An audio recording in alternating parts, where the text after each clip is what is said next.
it's not so much one event, but I think my most memorable or meaningful thing that I was involved with here was the restoration of the garden. Um, when I got to post it, it needed a lot of work, and the house had been vacant for a while without an ambassador. So it doesn't take very long in a place like this for the garden to get out of control, and it was needing a lot of attention when we got here. Thanks to Mary, the ambassador's wife, who's a very talented landscape designer. I have a master gardener background and landscape design, so I've been able to revamp the yard here at Casa Carlucci.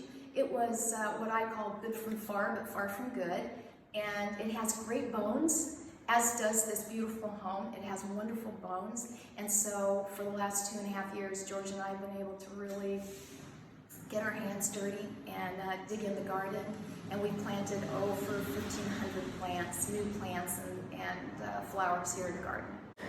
And the ambassador himself, we together, the three of us, have done a lot for the yard. I also happen to be a person that really loves to garden. It was fun to work together with such talented and capable people like the Glass family.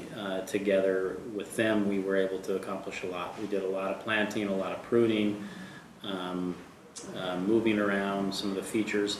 We tried to, we went to the city archives and tried to find some of the historical documentation for the property, and tried to find out how the garden was originally laid out. And any change we made, we tried to change toward the restoration of what the garden was originally intended to be.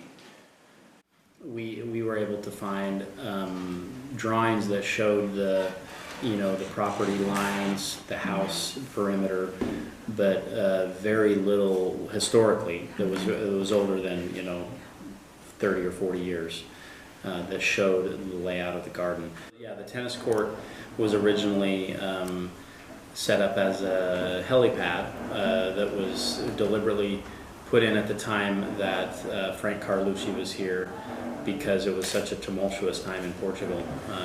The